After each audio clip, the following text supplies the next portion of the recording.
Southern Sudan office,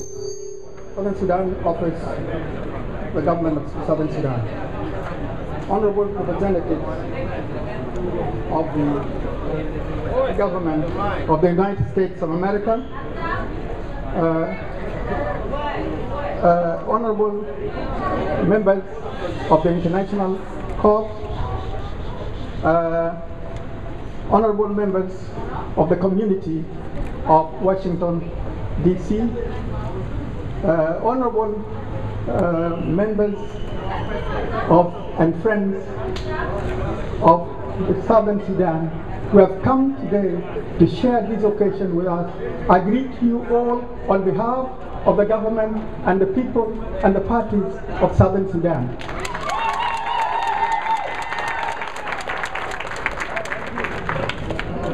I'm especially happy and honored to be celebrating this important and joyous occasion in the long and difficult history of our country and people.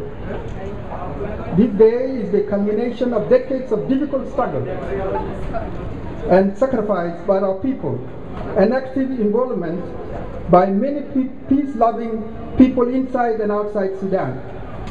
It is therefore fitting that we pay tribute to all who made it possible for the people of Southern Sudan to determine their fate democratically and proudly take place among the rest of the nations of the world.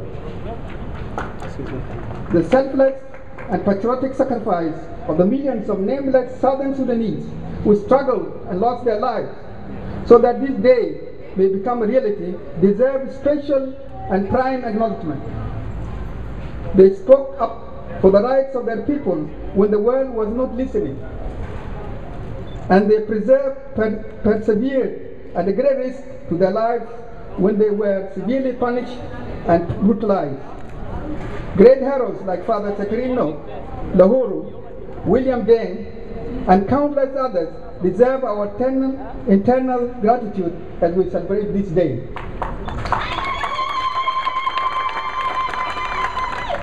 We must also thank the men and women who seriously negotiated the peace agreement that made it possible for this day to come. Our President, General Salva Kiir Mayadi, deserves special recognition today for his steady leadership and patience over 6 long years of difficulties and obstacles. Our great hero and founder of the SPLM, late Dr. John Garang, the Mabuur, must be remembered today for his great vision and great strength in leading our struggle for justice and equality.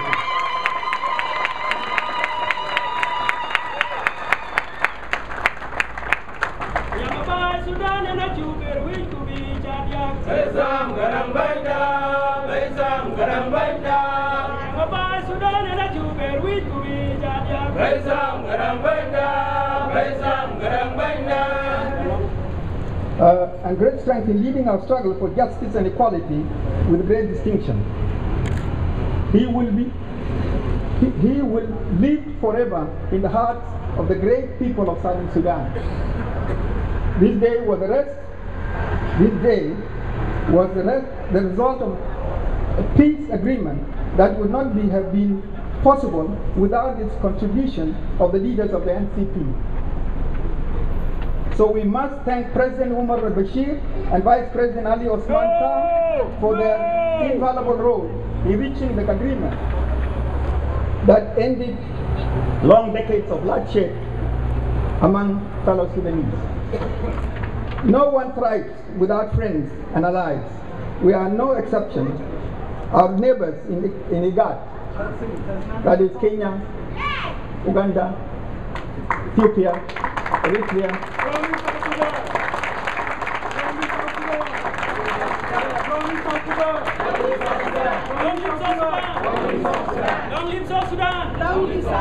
must be saluted at this important hour because they were persistent in bringing us Sudanese together to end our long war.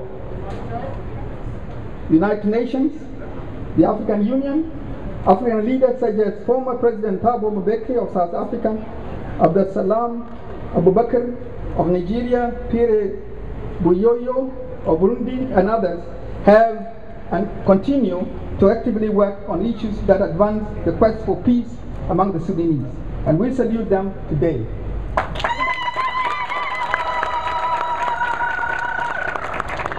The Friends of IGAD, the United Kingdom, Italy, Norway, and the United States also deserve special homage today.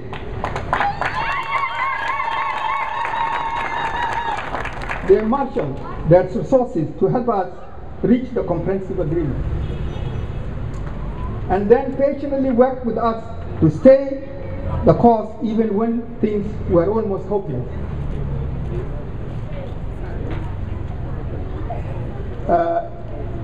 In short, I would like to say that the Friends of IGAD contributed a lot, and we would like, in this occasion, to extend to their government and to their people our thanks and gratitude for all what they have done. And so let us all clap for them.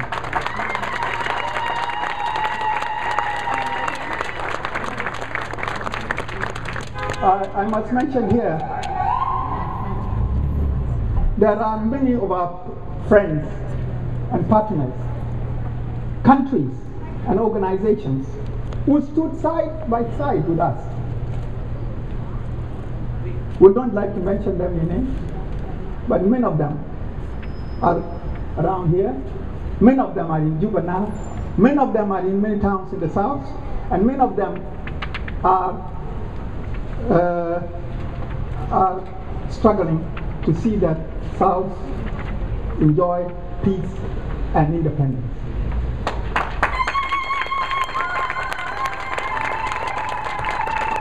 Since we are celebrating on American soil, we must say that we are eternally grateful for the people and government of the United States of America. Sudan has been one of the places that the United States has done great work to end the war.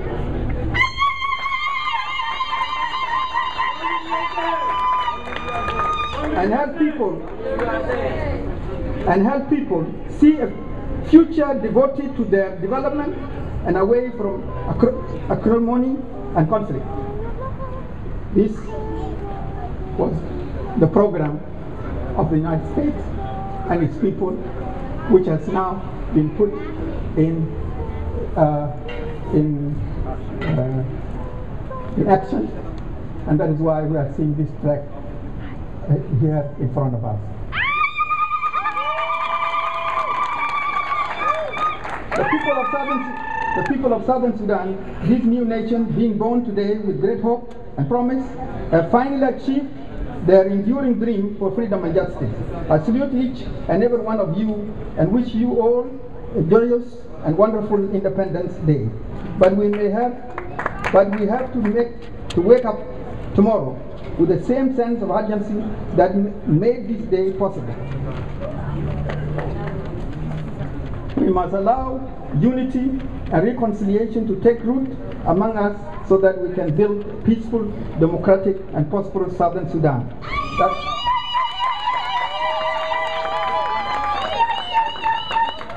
For the benefit of our people, young and old, the disabled, and the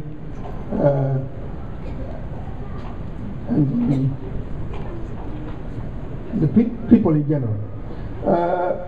We call at this particular time the youth and the women of Southern Sudan to come together and work together for a strong, independent Southern Sudan.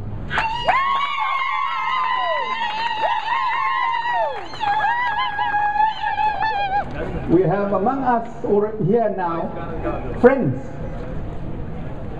partners in peace, partners in development, partners in cooperation. It is with us in the Southern Sudan to work with them, to cooperate with them, so that we achieve a real, independent, democratic, Southern Sudan. I would like to conclude here I would like to appeal to our partners, our friends in America, in Europe, in Africa, so that they work to support this young nation, and in many fields, and particularly today in the field of resettlement and rehabilitation of the displaced people. Southern Sudan during the war lost over 2 million people, and 4.5 million people were displaced. These 4.5 million people, they need to be resettled. Children, they need education. People need health care. People need water. People need shelter. People need many things. So we, with our partners, this is where we will build unity and love for each other. Thank you very much for listening.